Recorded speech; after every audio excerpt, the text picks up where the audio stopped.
வாழ்க வையகம், வாழ்க வையகம், வாழ்க வளமுடன்.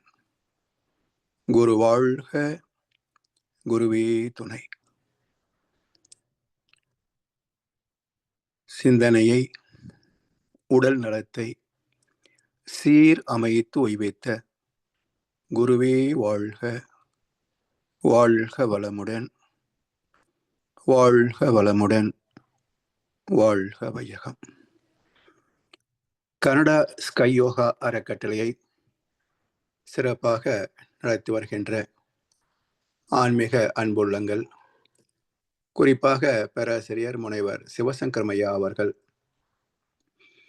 மற்றும் இந்த நிகழ்ச்சியை தொடர்ந்து சிறப்பித்து வருகின்ற அன்பர்கள் அனைவருக்கும் அருட்தந்தை வேதாத்ரி மகர்ஷி அவர்கள் சார்பாக வாழ்க வளமுடன் என்ற வாழ்த்துக்களையும் எனது அன்பு கலந்த பணிவான வணக்கத்தையும் சமர்ப்பித்து, குருவின் குரல் வேதாத்திரிய தொடர் சிந்தனையின் 86ஆம் பாகத்தில் இன்றைக்கு மறைபொருள் தெய்வம் என்ற தலைப்பை துவங்குகின்றோம். மறைபொருள் தெய்வம். மனித வரலாற்றில் நாம் எங்கிருந்து வந்தோம் என்ற கேள்வி தோன்றிய மனிதனின் சிந்தனையில், ஆராய்ச்சியில் இதுவரை கண்ட விளக்கம் என்ன, விடை என்ன? பிள்ளைக்கு தந்தை ஒருவன். நாம் எல்லோருக்கும் தந்தை ஒரு மூலப்பொருள். அதை இறைவன், தெய்வம், பிதா, அல்லாஹ் என்கின்றன மதங்கள். Space, self compressive force, gravity, surrounding pressure force, unified force என்ற வார்த்தைகளில் குறிப்பிடுகின்றது விஞ்ஞானம். எல்லா மத கோட்பாடுகளுக்கும் அப்பாற்பட்ட 1704ஆம் ஆண்டு ஐசக் நியூட்டனில் தொடங்கி அசுர வளர்ச்சி பெற்ற அறிவியல் துறை விஞ்ஞானத்துறை. இதனுடைய கண்டுபிடிப்புகள் இன்றைக்கு இறைத்துகள் வரைக்கும் விரிவு பெற்றிருக்கிறது, மேன்மை பெற்றிருக்கிறது. தெய்வங்கள் எங்கோ இருந்து கொண்டு இந்த உலகை, உலக மக்களை ஆள்கின்றன என்பது மதங்கள் சொல்லும் மனப்பாடம். தெய்வத்தை கண்ட சுய அனுபவம் இல்லாததால் எழுத்துக்களில் படித்ததை சொற்களில் பிதற்றிக் கொண்டிருக்கின்றார்கள். விஞ்ஞானம் அனைத்துக்கும் மூலமான பொருள் பரமானு என்ற வடிவமற்ற இறைத்துகள் இயக்கம் என்பதை கடந்த சில ஆண்டுகளுக்கு முன்பு நிறைவுடன் செய்துவிட்டு அதற்கு மூலமான பிளாக் ஸ்பேஸ் என்ற சுத்த வெளியை தேடிக்கொண்டிருக்கிறது. மதம், அறிவியல், 2 துறைகள். மதம் என்பது வெற்று நம்பிக்கை, அறிவியல் என்பது நிரூபண விளக்கம். இந்த இரு துறைகளிலும் அனைத்துக்கும் ஒரு மூலம் உண்டு என்பது ஏற்றுக்கொள்ளப்பட்டாலும் அந்த ஒரு மூலம் எப்படி எல்லாமாக மாறிற்று என்ற கேள்விக்கு 2 துறைகளிலும் தெளிவான விளக்கம் இல்லை. மதங்கள் தேடவில்லை, தேடுகின்ற விருப்பமும் அவற்றுக்கு இல்லை. அறிவியல் தேடிக்கொண்டிருக்கிறது, இன்னும் கண்டுபிடிக்கவில்லை. காரணம், அறிவியல் கையில் விளக்கோடு இருளை தேடுகிறது. கையில் விளக்கோடு இருளை தேடுகிறது. அதாவது எல்லைகளுக்கு அப்பாற்பட்ட பரம்பொருளை காலம், தூரம், பருமன், வேகம் என்று எல்லைக்கு உட்பட்ட கணக்குகளை, கருவிகளை வைத்து தேடுகிறது. வெளிச்சமும் இருளும் துருவங்கள் அல்ல சந்திக்காமல் இருப்பதற்கு.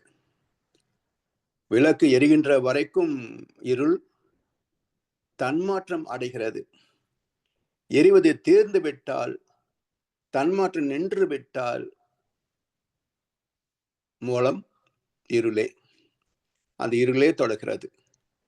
அதுபோல் மெய்ஞானமும் விஞ்ஞானமும் எதிர்முனைகள் அல்ல. மெய்யறிவே தேடலில் விண்ணறிவாக செயல்படுகிறது. ஆதியாய் இருந்தது, ஆற்றலாய் எழுந்தது, அண்டங்களாய் விரிந்தது, உயிர்களாய் மலர்ந்தது. உள்ளது மலர்ந்தது அனைத்துமாய், சத்து சித்து அனந்தம் சச்சிதானந்தம் என்றாலும் எப்படி என்ற விளக்கம் அளித்தது அருட்தந்தை வேதாசி மகரிஷி அவர்கள் அருளிய வேதாத்திரிய தத்துவம். மகரிஷி என்ன சொல்றாங்க? ஆதி என்ற வெளியினிலே அணு எவ்வாறு அவதரித்தது என்று அறிய போனார் எல்லாம் ஆதியாம் நிலை அடைந்தார். அறிவு அங்கு ஏது? அறிவு நிலை அடைந்த பின்னர் அதை யூகிப்பார். ஆதியே அணுவான காரணத்தை அறிஞரெல்லாம் விளக்காதது இதனால் என்று ஆதிநிலை அணுநிலை இரண்டுமாகி அறிந்த நிலையில் விளக்கம் பெற்றுவிட்டேன். ஆதிநிலை அணுநிலை இரண்டுமாகி அறிந்த நிலையில் விளக்கம் பெற்றுவிட்டேன். ஆதிநிலை இறை, அணுநிலை விண், அறிந்த நிலை ஞானம். இறை விண் ஞானம். ஆதிநிலை 0, அணுநிலை 1 முதல் 40 வரை. ஆதியும் அணுவும் சந்திக்கின்ற இடம் இருப்பின் முடிவும் வேகத்தின் துவக்கமும். இருப்பின் முடிவும் வேகத்தின் துவக்கமும் ஆகிய பின்னம்.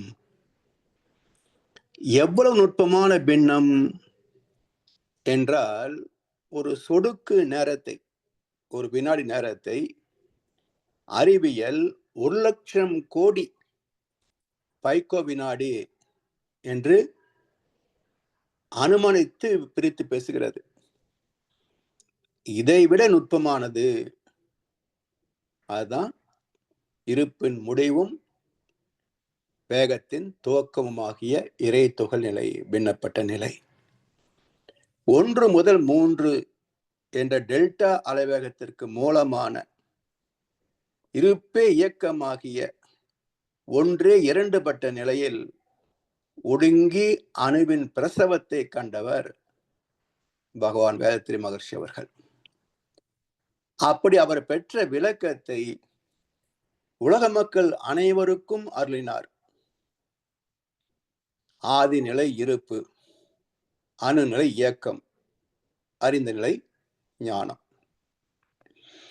மெய்ப்பொருளின் அறிவியல் விளக்கமே வேதாத்திரிய இறைவிஞ்ஞானம். இறைநிலை ஒன்றும் இல்லாத சூன்யம் என்று ஒரு கருத்து உண்டு. அப்படி என்றால் எதுவுமே வந்திருக்க முடியாதே. ஆனால் எல்லாம் வந்துள்ளதே. இல்லாத ஒன்றுக்கு இருப்பு கிடையாது, இருப்பது இல்லாமல் போதும் கிடையாது என்கிறது பகவத்கீதை. இல்லாத ஒன்றுக்கு இருப்பு கிடையாது, இருப்பது இல்லாமல் போவதும் கிடையாது. அப்ப எவர் எக்ஸிஸ்டிங், எப்போதும் இருப்பது. அது இல்லாத இடமோ காலமோ இல்லை.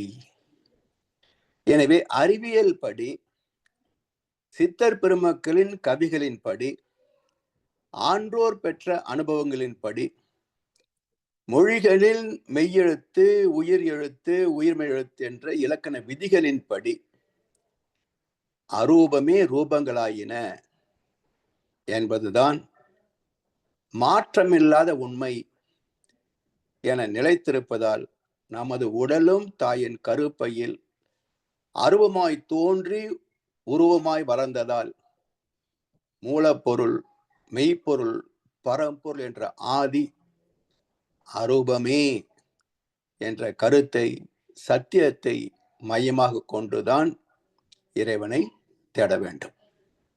உருவத்தில் இறைவனை தேடினால் கிடைக்காது. காந்த நிலை அறியாமல் கடவுள் நிலை அறிவதோ, கருமையம் அறியாமல் அறிவு நிலை அறிவதோ, மாந்தராக வாழுகின்ற மாண்புடைய எவருக்கும் மாற்று வழி தத்துவத்தில் விஞ்ஞானத்தில் இல்லையே என்கிற மகர்ஷியின் ஒரு கவியில. காந்த நிலை அறியாமல் கடவுள் நிலை அறிய முடியாது. ஏன்? காந்தம் ஒரு அடிப்படையான தெய்வீக சக்தி. பன்னவம், திருவருள், தெய்வீக அருள், வான்காந்தம், ஜீவகாந்தம், விண்வெளி, சிவசக்தி, அர்த்தநாரி என்றெல்லாம் பல வார்த்தைகளால் குறிப்பிடப்படுகின்ற ஆற்றல். எனவே நிறை வாழ்வுக்கு, தெய்வத்தை அனுபவத்தில் உணர்வதற்கு காந்தத்தை பற்றிய தெளிந்த அறிமுகம், விளக்கம், தெளிவு வேண்டும்.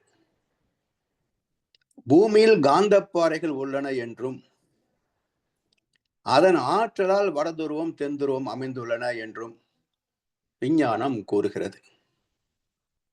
காந்த தத்துவத்தை தெளிவாக விளங்கிக் கொள்ளாமல் பரமாத்மா, ஜீவாத்மா, மனம், இன்ப துன்பம்,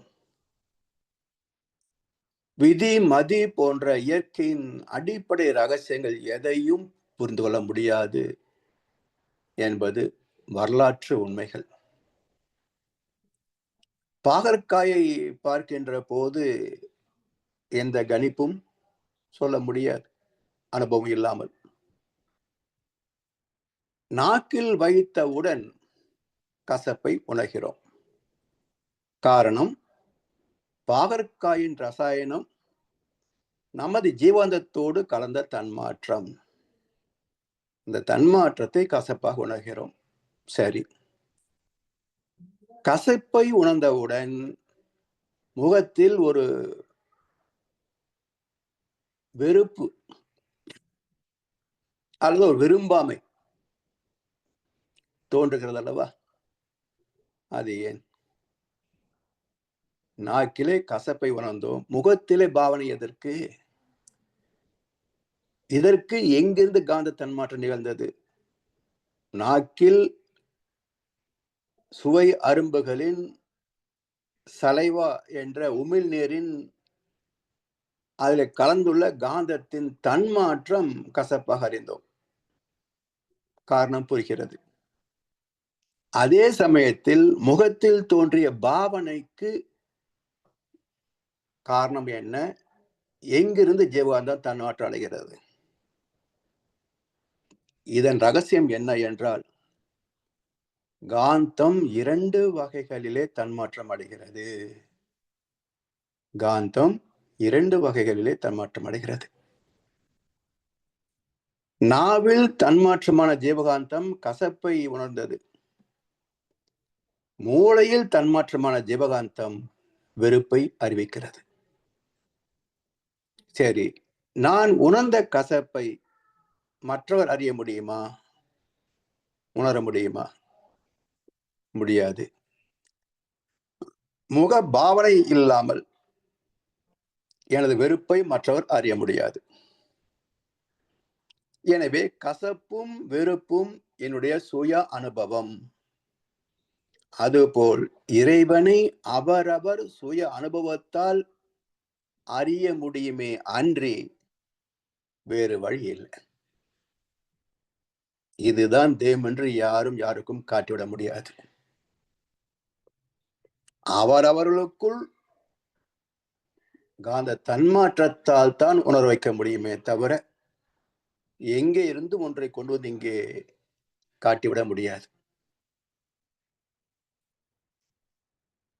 அடுத்தது, கருமையம் அறியாமல் அறிவை அறிய முடியாது. காந்த நிலை அறியாமல் கடவுள் நிலை அறிவதோ, கருமையம் அறியாமல் அறிவினை அறிவதோ ஏன்? மையம் என்ற விஷயமே கரு என்ற இறைநிலை பின்னப்பட்டதால், இறை துகளாக மாறியதால் வந்த விளைவு. விளைவை தருவது அறிவு. என்றைக்கும் வினை விளைவுக்கு காரணி அறிவுதான். நமது இன்ப துன்பத்திற்கு காரணம் அவரவர் செயலுக்கு தக்க விளைவை தருகின்ற அறிவின் சிறப்பே. அதனால் தத்புருஷ என்கிறது சைவ சித்தாந்தம். அதையே தமிழ் படுத்தி அறிவை தெய்வம் என்றார் வேதத்திரி மகர்ஷி அவர்கள். என்னுள்ளும் என்னை சூழ்ந்தும் இருப்பது அனைத்தும் அறிவே என உணர்ந்து அந்த உணர்வை விலகாது வாழ்பவன் நடமாடும் தெய்வம்.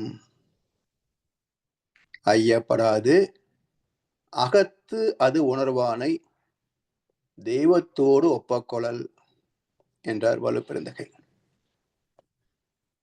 அடுத்து, மாந்தராக வாழ்கின்ற மாண்புடைய எவருக்கும், மூன்றாவது வரி,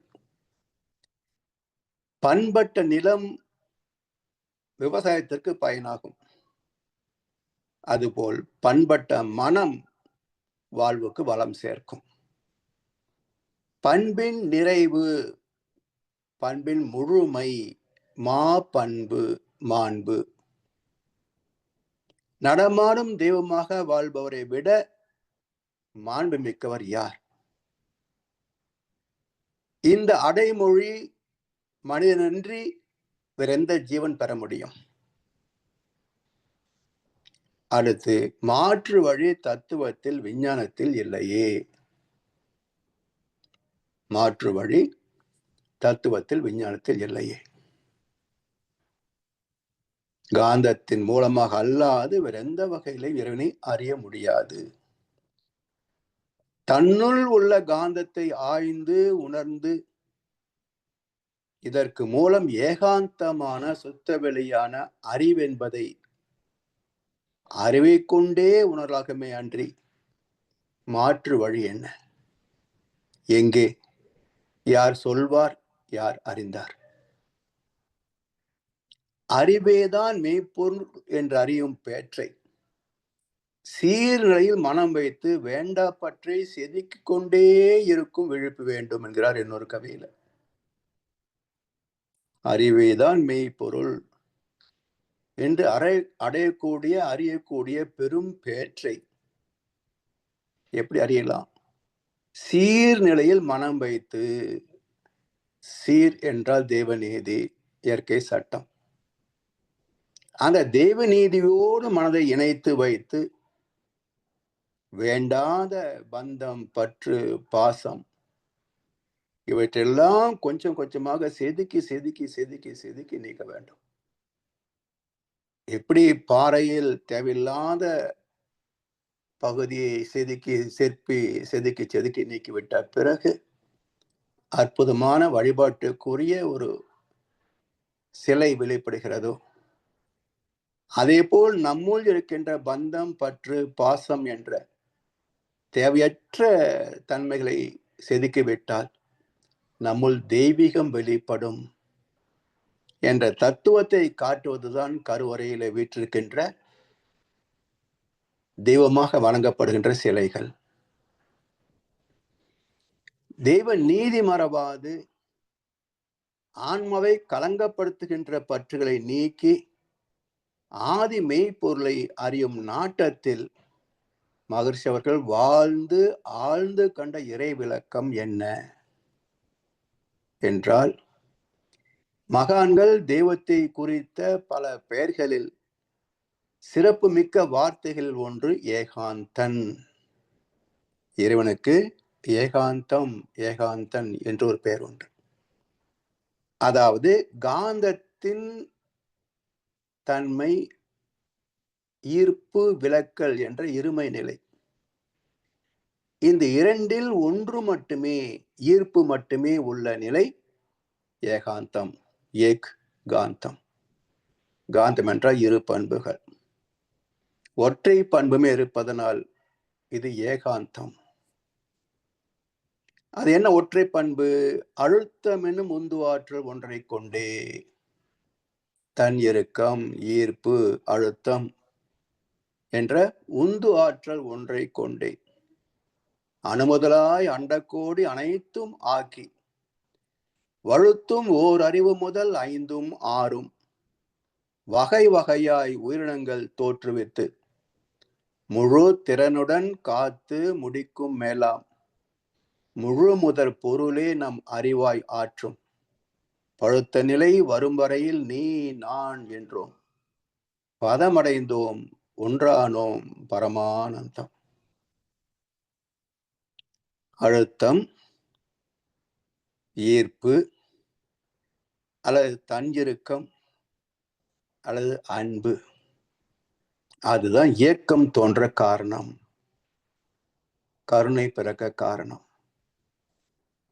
தன்னைத்தானே இறுக்கிக் கொள்கின்ற ஆற்றல், வற்றாயிருப்பு, பேராற்றல், பேரறிவு, காலம், வளம் 4ம் ஒன்றிணைந்த பெருவெளியே தெய்வமாம் என்பார் இன்னொரு கவியில. அந்த மெய்ப்பொருள் எழுச்சி பெற்றதன் காரணம் அதனுள் அடக்கம் பெற்றிருக்கின்ற 6 தன்மைகள். இதை அகோரம், ஈசானம், தத்புருஷம், சத்யோஜதம், வாமதேவம், திருவதனம் என்ற 6 வார்த்தைகளால் முதல் இன்றைக்கும் விஞ்ஞானம் தேடுகின்ற பிளாக் ஸ்பேஸ் என்ற அந்த ஆதி சிவத்தின் பண்புகள் என்று முதல் கண்டெடுத்த மகான் ஒரு சைவ சித்தாந்தி. ஆனால் தான் உலகத்திலேயே சைவ சமயத்திற்கு நிகராக வேறதையும் சொல்ல முடியாது. அதுதான் ஆதி, அதுதான் முழு முதற் தத்துவம். கடவுளை அறிந்த தெளிவாக விளக்கி சொன்ன ஒரே தத்துவம், முதல் தத்துவம் சைவ சித்தாந்தம் தான். அதை இன்றைக்கு விலைக்கு சொல்லக்கூடியவர்கள் இல்லை. இதே தத்துவத்தை மகர்ஷி அவர்கள் அன்றைக்கு சொன்ன ஆதி தத்துவத்தை இன்றைய விஞ்ஞானத்தோடு இணைத்து சொன்ன மகான், ஒரே மகான். எத்தனையோ பேர் ஆன்மீகத்தில் இருக்கிறாங்க, நிறைய கூட்டம் கொடுக்கின்ற மக்கள் எல்லாம் இருக்கிறாங்க. ஆனா மகரிஷி சொன்னதை போல ஒரு முழுமையான தத்துவத்தை தந்துள்ளார்களா என்றால் வேறு யாரும் இல்லை. அப்ப என்ன வார்த்தைகளை கொண்டு மகரிஷி இதே 6 பண்புகளை விளக்குகிறார் என்றால், கினமேட்டிக் தன் எழுச்சி, கிவரிங் நுண் அதிர்வு, ஹைலி டிரான்ஸ்பரண்ட் தெளிமையானது, மைட்டி வலிமை மிக்கது,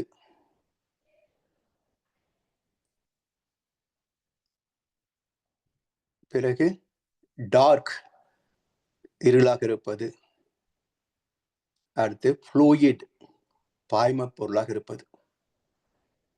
இப்படி 6 பண்புகள் அந்த சுத்தவெளிக்கு உண்டு என்று சைவ சித்தாந்தத்தின் கருத்தை மீண்டும் வெளிப்படுத்திய ஒரே மகான் வேதத்திரி மகர்ஷி அவர்கள். இப்ப இந்த 6 பண்புகளை விஞ்ஞான கருத்தோடு இணைத்து நாம் சிந்திக்கலாம். கினமேட்டிக் தஞ்செழுச்சி, எந்த தூண்டுதலும் இல்லாமல் தானாகவே எழுச்சி பெறும் தன்மை. அதுக்கு யாரும் நினைவூட்ட வேண்டிய அவசியமே இல்லை. கேட்டலிஸ்ட் தூண்டிவிட வேண்டிய அவசியமும் இல்லை. தானாகவே எழுச்சி பெறக்கூடிய இயல்பு. அந்த ஆதி சிவம் தானாக எழுச்சி பெற்றதால் அந்த எழுச்சியின் நிலைய ஈஸ்வரன். இந்த வார்த்தை தான் ஈஸ்வர் என்ற வார்த்தை தான் ஈஸ்ட் என்ற வார்த்தைக்கு மூலம். அதேதான் இயேசுபிரான் உயிர்த்தெழுந்த போது ஈஸ்டர் சண்டே, தானாகவே இயேசுபிரான் உயிர்த்தெழுந்த நாள் ஈஸ்டர் சண்டே.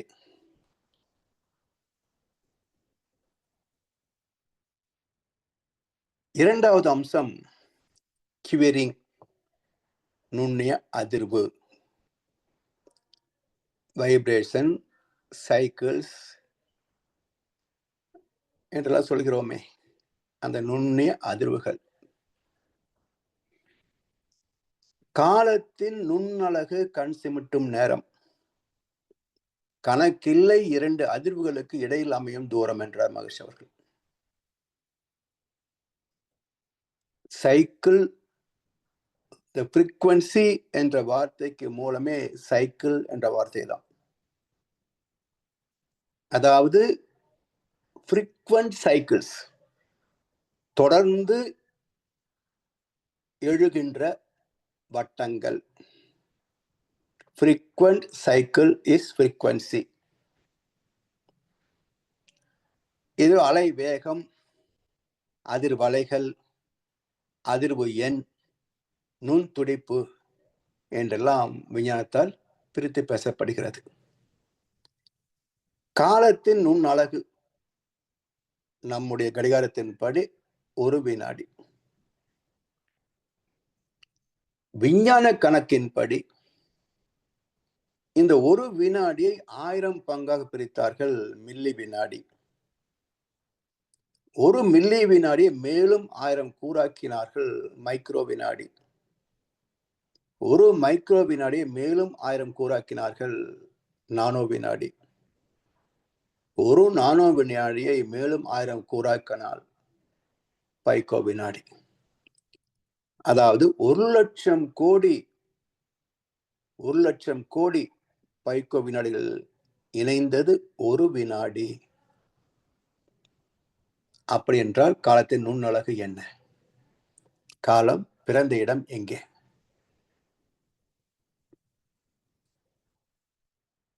காலத்தின் தூரத்தின் காரணி அதிர்வு.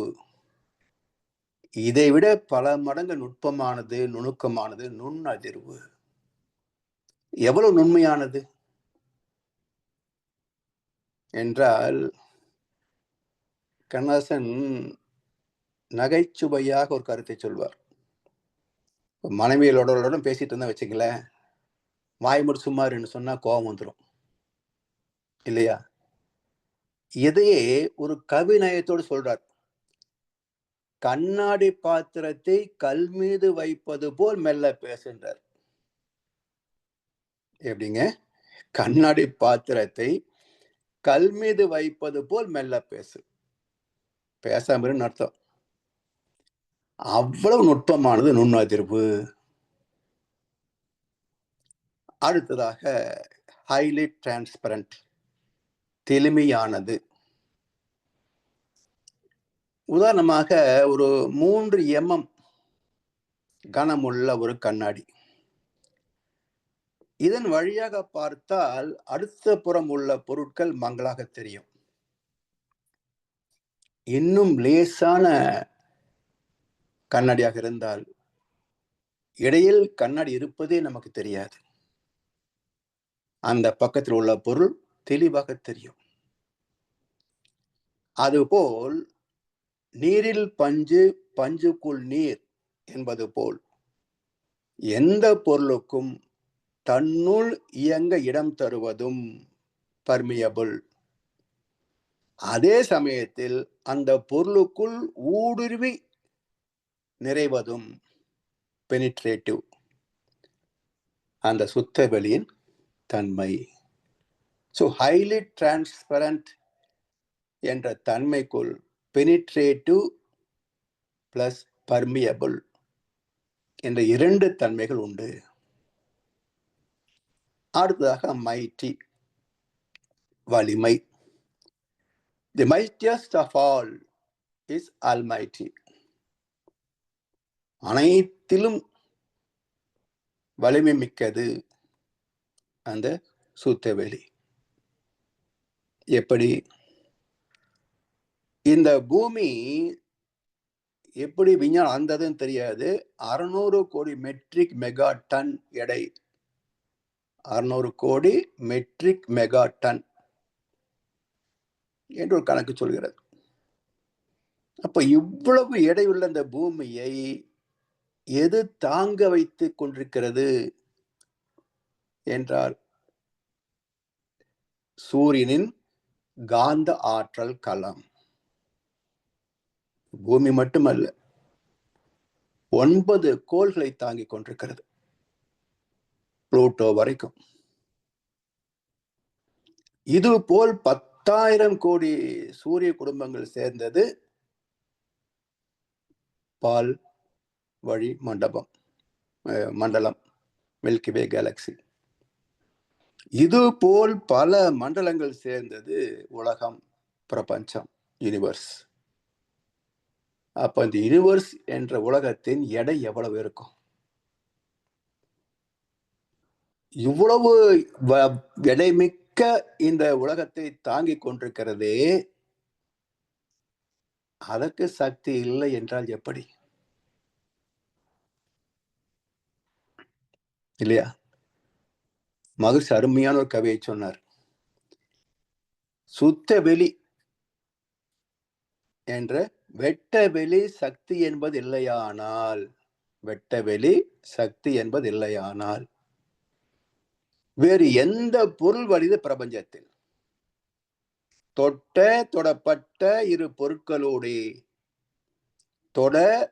தொடப்பட்டதாய் உணரும் அருவம் யாது? பட்ட பகலில் வானில் மீன்கள் தோன்றா விண்மீன்கள், பார்வையில்லார்க்கு அவை எந்த நாளும் காணா. எட்டவில்லை அறிவுக்கு என்பதனால் உள்ள இயற்கை தத்துவம் எங்கே ஒளிந்து கொள்ளும்?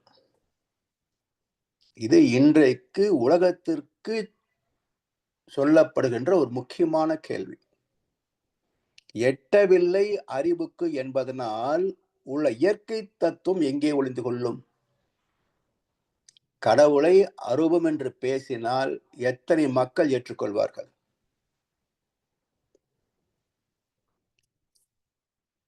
ஏன் மறுக்கிறார்கள்? அறிந்து கொள்ளவில்லை என்பது குற்றம் அல்ல, குறை அல்ல. அறிந்து கொள்வதற்கான ஆர்வமே இல்லை என்பதுதான் குற்றம், குறை. ஏன் அறிந்து கொள்வதற்கான ஆர்வம் இல்லை? அது தேவ குத்தமாகி விடுமோ என்ற பயபக்தி. யார் ஊட்டியது? கடவுளை வைத்தே வயிறு வளர்க்கின்ற ஒரு கூட்டம், கடவுளை வைத்தே வயிறு வளர்க்கின்ற கூட்டம். அவங்க சொல்வது எல்லாம் இவங்க வேத வாக்கு. நாம் என்னதான் அறிவியல் பூர்வமாக விளக்கி சொன்னாலும், இது வரைக்கும் எல்லாரும் கும்பிட்டுட்டு வரதெல்லாம் அறிவில்லாதனமா, இனியும் புதுசா சொல்ல வந்துட்ட போயா. நம்மைத்தான் எலி நகையாடுவார்கள். மகர்ஷி அவர்களே எத்தனை ஏழாத்தர் காலனார் என்பதெல்லாம் அவருடைய வாழ்க்கை வரலாறு படிச்சா ஏதோ 1% புரிந்து கொள்ளலாம். அவர் பட்டது 100 வீதம், சொன்னது 1 வீதம் தான். இன்றைக்கு இந்த கஷ்டம்னு சொன்னா, ஒரு நூற்றாண்டுக்கு முன்பு மகர்ஷி அந்த கருத்தை சொன்ன போது யார் ஏற்றிருப்பார்கள்? எனவே எட்டவில்லை அறிவுக்கு என்பதனால் இவர்கள் ஏற்றுக்கொள்ளவில்லை, நம்பவில்லை என்பதனால அது இல்லாமல் போகுமா? செயலத்தக்க விளைவை தராமல் போகுமா? இல்லை. அதனாலதான் சொல்வது, உனக்கு தேவைன்னா வந்து கேளு, நாங்க விளக்கம் சொல்றோம். இல்ல இதுவே போதும், நாங்க கஷ்டப்படுவோம், சந்தோஷப்பட்டுக்குவோம், இப்படியே மாறி மாறி வாழ்ந்தாலே போதும், அங்கே இரு. எங்களுக்கு ஒன்றும் நட்டமே கிடையாது. சிந்திக்கின்ற அறிவை இறைவன் தந்திருக்கின்றான். சிந்தனை தூண்டவே மகான்கள் அவதரிக்கிறார்கள். சிந்திக்க மாட்டேன் என்று அடம் பிடித்தால் நட்டம் உங்களுக்கு மட்டுமே, மகானுக்கும் இல்லை, சீடர்களுக்கும் இல்லை. எனவே அற்புதமான கேள்வி. நமது பகுத்தறிவுக்கு, சிந்தனைக்கு எட்டவில்லை என்பதனால் அப்படி ஒன்று இல்லை என மறுக்க முடியாது, மறைக்கவும் முடியாது. இயேசுபிரான் சொல்வார், அறியப்படாத ரகசியமும் வெளிப்படாத மறை பொருளும் இல்லை. அறியப்படாத ரகசியமோ வெளிப்படாத மறை பொருளோ இல்லை. பூமிக்குள்ள இருக்கிறதெல்லாம் நமக்கு சொல்லிச்சு இல்ல. தங்கம் இருக்கு, வைரம் இருக்கு, பிளாட்டினம் இருக்கு, யுரேனியம் இருக்கு, எல்லாம் தோண்டி எடுத்து பயன்படுத்திக்கங்கன்னு இறைவனே அறிவாக நமக்கு சொல்லி கொடுத்தான்னு இல்லையா? அப்ப அறியப்படாத ரகசியம் இல்லை, வெளிப்படாத மறைபொருளும் இல்லை. இறைவனை வெளிப்படுத்தக்கூடிய, தேடி அறியக்கூடிய அறிவாக நம்மிடத்தில் அமைந்திருக்கின்றான். அனைத்துக்கும் ஆதாரமான சர்வ வல்லமை வாய்ந்த பேராற்றல் சுத்தவெளி, அது இருட்டாக பாய்மமாக உள்ளது.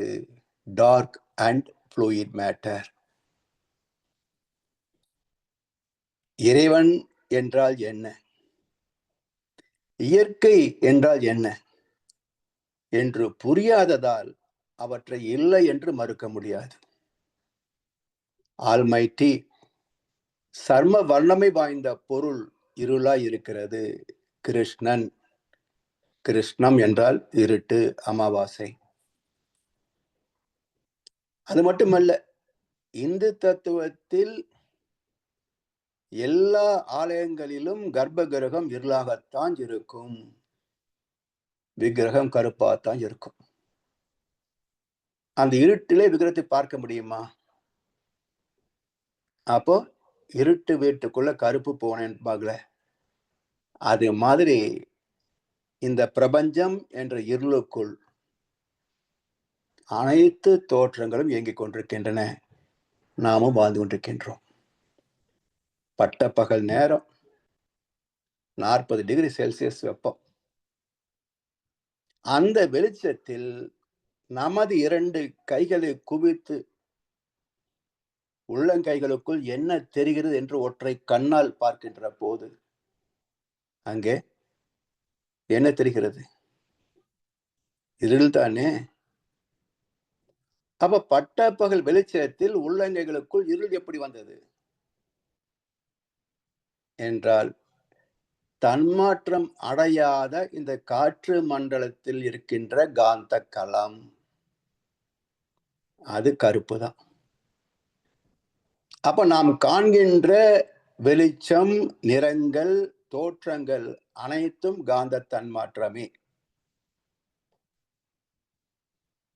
இருட்டுக்குள்ள வெள்ளை வேஷ்டி கட்டி இருந்தாலும் வெள்ளை தெரியாதுங்க. எவ்வளவு சிவப்பா ஃபேர் அண்ட் லவ்லி ஃபிகரா இருந்தாலும் இருட்டுக்குள்ள தெரியாது. அப்போ ரிஃப்ளெக்ஷன் இஸ் பர்செப்ஷன். பிரதிபலிப்பு தான் தோற்றங்கள், நிறங்கள்.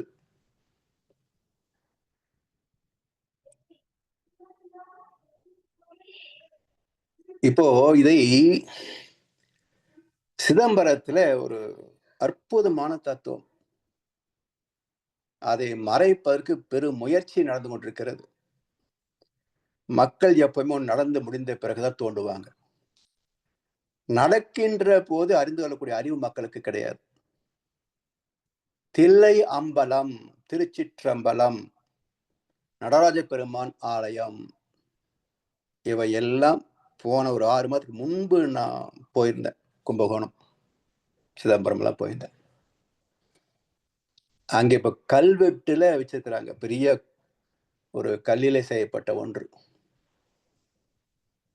தில்லை நடராஜர் ஆலயம் என்ற பெயருக்கு பதிலாக அருள்மிகு சபாநாயகர் ஆலயம் என்று ஒரு கல்வெட்டை வச்சுட்டாங்க. அங்குள்ள மடம் கூட இது நடராஜ பெருமான் சரித்திரம் என்று எழுதல. பொதுவாக இந்த பேரும் வைக்கல, அந்த பேரும் வைக்கல, பொதுவாக சிவபெருமானுடைய ஆலய வரலாறு அப்படின்னு ஸ்தல புராணம் வச்சிருக்கிறாங்க. அப்போ யாருடைய அதிகாரம் அதிகம், ஆதீனமே அதுக்கு அடங்கி போகிறது என்று சொன்னால் இதற்குள் இருக்கின்ற அரசியல் என்ன? அது மட்டுமல்ல, அந்த சிலையை பார்க்க முடியாதபடிக்கு தொலை தூரத்தில் நிறுத்திட்டாங்க. நானும் உற்று உற்று பார்க்கிறேன், நடராஜர் தோற்றத்தை என்னால் கணிக்க முடியவில்லை. இப்படி சரித்திரத்தை மறைப்பதற்கென்று ஒரு கூட்டம் எப்போ இருந்து கொண்டு இருக்கும். இந்த சிக்கல் ஏன்னா, அந்த சிதம்பரம் கோவில் தில்லைவாழ் அந்தணர்களுக்கு சொந்தம் என்று பட்டம் எழுதியிருக்கிறாங்க. தில்லைவாழ் அந்தணன் என்ற சொல்லுக்கு பொருள் என்னன்னா, சிதம்பரத்தில் பிறந்த பிராமணர்கள் என்று உரிமை பாராட்டிக் கொண்டார்கள். அது உச்ச நீதிமன்றத்திற்கு விளக்கம் தெரியாது. விளக்கி சொல்லக்கூடிய அளவுக்கு எந்த சிவாச்சாரியர்களும் இல்லை. அதனால் அது நீதிமன்றத்திலே நீண்ட காலமாக அந்த வழக்கு இருக்கிறது. அதை மறைப்பதற்கான இந்த ஏற்பாடுகள் தான் நடந்து கொண்டிருக்கிறது. இன்னொரு 40, 50 ஆண்டுகளிலே அப்படி ஒரு கோவிலே இல்லை என்று தீர்ப்பு எழுதிவிடுவார்கள்.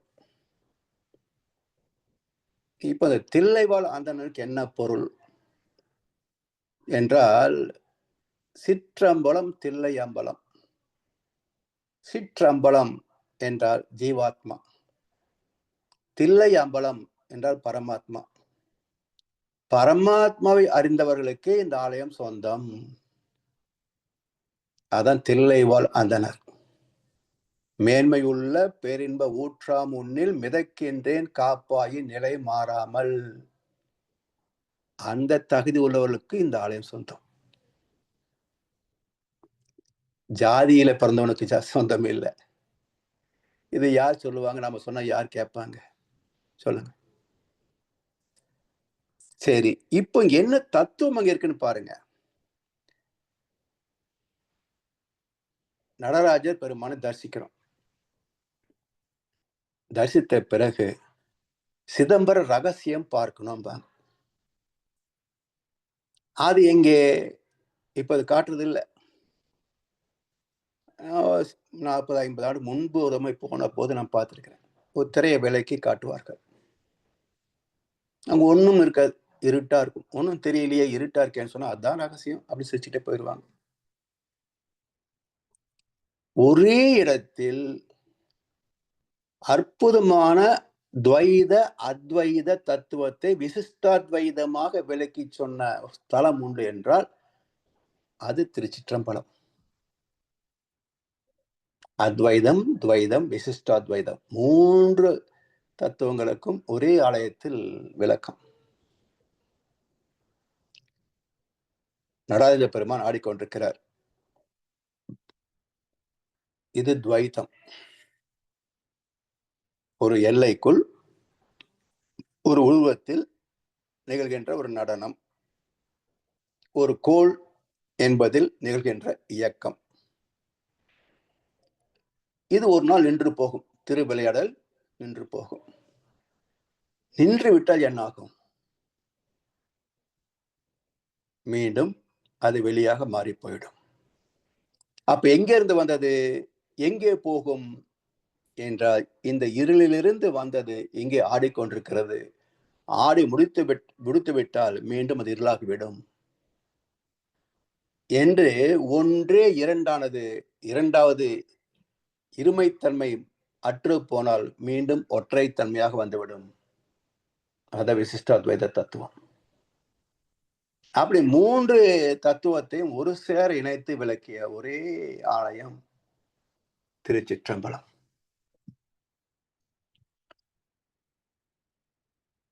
அந்த பரமாத்மாவோடு ஒன்றி எல்லோரும் இன்புற்றிருக்க நினைப்பதுவே அல்லாமல் வேறொன்றும் அறியேன் பராபரமே என்று வாழ்பவர்தான் தில்லைவாழ் அந்தணர். அந்தணர் என்போர் அறவோர் மற்ற எவ்வுயிருக்கும் செந்தன்மை பூண்டோர்களான். இதை விட்டுட்டு உண்டியல் காசு பூரா ஒரு 342 குடும்பங்கள் பங்கு போட்டுக்கிட்டா இதுக்கு என்ன பேருன்னு யாரா விளக்கம் சொன்னா பரவாயில்ல. சரி, இறைநிலை இருட்டாக இருக்கிறது என்பதை எப்படி நிரூபிக்க முடியும்? அது ஏற்கனவே சொன்னேன். எனவே உலகம் முழுவதும் அதற்கு அப்பாலும் இருளாக இருப்பதற்கு காரணம் இறைநிலை இருளாக இருப்பதே. அந்த இறையாற்றலே உலகமானதால் எங்கும் இருள்தான் நிரந்தரம். ஒளி, வெப்பம், தோற்றம், உருவம், நிறங்கள் போன்ற அனைத்தும் காந்தத்தின் தன்மாற்றமே. சரி, கடைசியாக chromatic, quivering, highly transparent, mighty, dark and fluid matter, பாய்ம பொருள். ஆங்கிலத்தில் ஃப்ளூயிட், லிக்விட் என்று 2 வார்த்தைகள் உண்டு. இரண்டுமே திரவத்தை குறிப்பிடுவதாக பொதுவாக நாம் நினைக்கிறோம். ஆனால் இரண்டும் வேறு வேறு. ஃப்ளூயிட் என்றால் தன்மை, லிக்விட் என்றால் திரவம். இப்போ தேன் திரவ பொருள் தான், எண்ணெய் திரவ பொருள் தான்.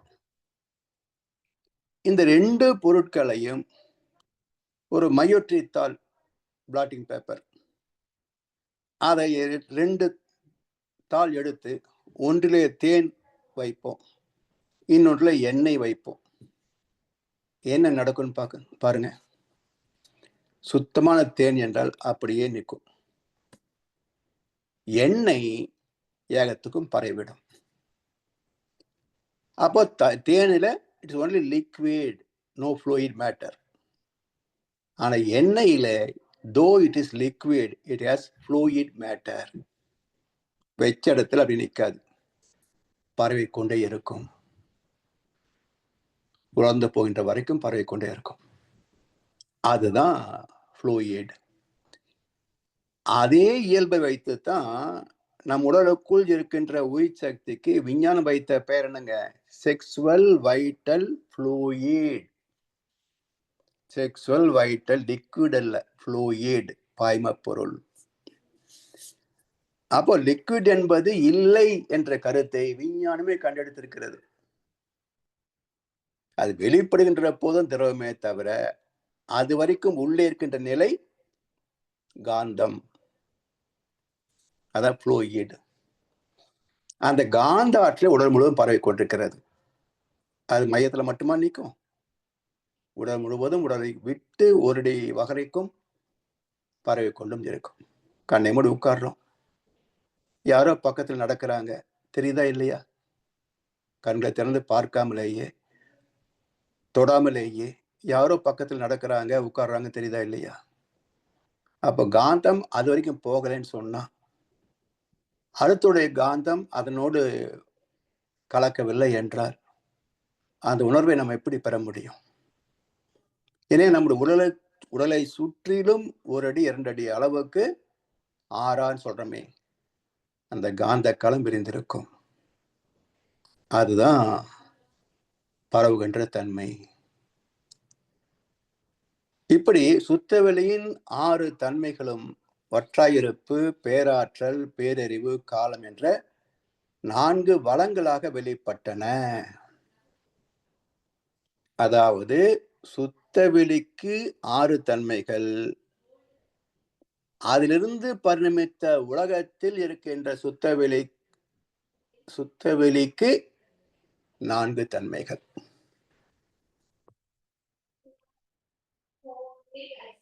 வற்றாயிருப்பு, பேராற்றல், பேரறிவு, காலம் என வளம் 4ம் ஒன்றிணைந்த பெருவெளியே இங்க உலகத்தில் தெய்வமா.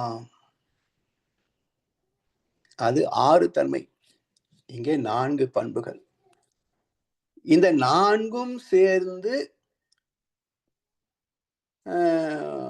3 தன்மைகள். என்ன? கூடுதல் அறம் வரைக்கும் வருமே 3 பண்புகள். என்ன சொல்லுவது, மறந்துச்சே.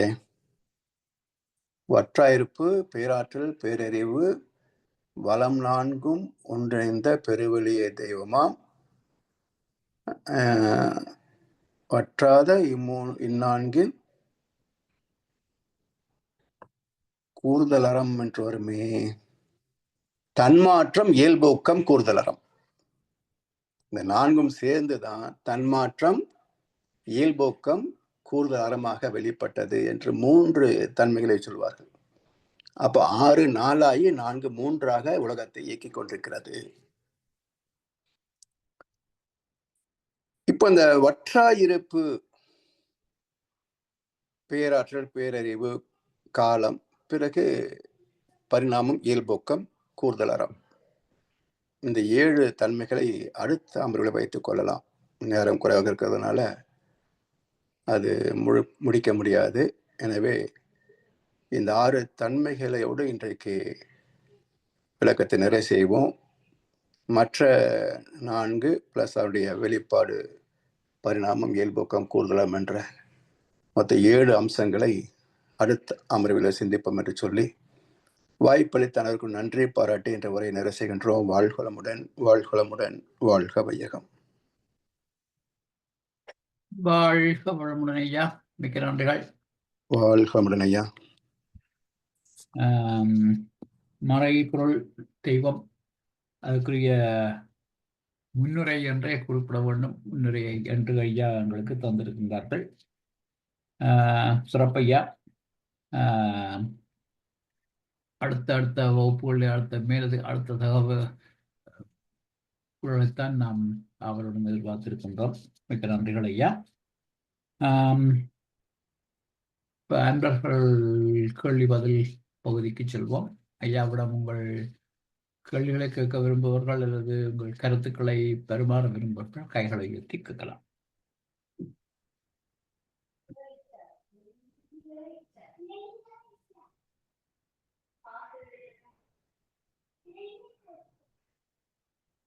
கேள்விகள் என்று இல்லை ஐயா. இந்த 6 தன்மைகள் 4 வளங்களாக வெளிப்பட்டு போது ஐயா, இந்த 4 வளங்கள்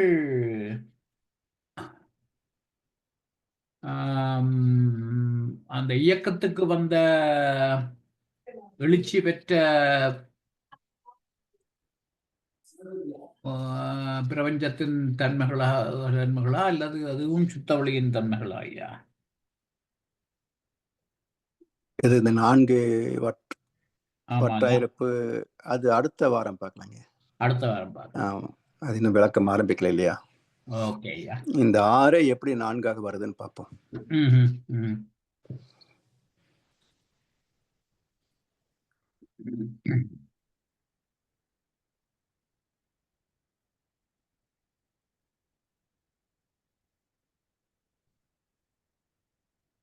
ஓகே ஐயா, கேள்விகள் ஆரம்பித்துக் கொள்வோம்.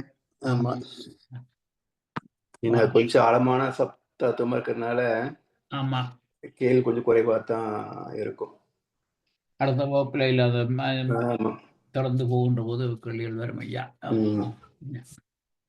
நன்றிகள் ஐயா. நாங்கள் இத்துடன் இன்றைய வகுப்பை நிறைவு செய்வோம்.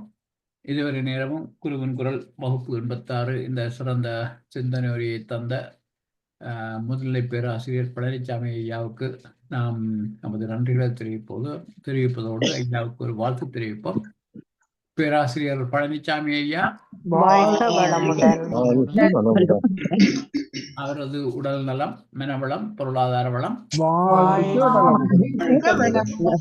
அவர்தாம் அன்பு குடும்பம், அவரது வேதாத்திரிய தொண்டு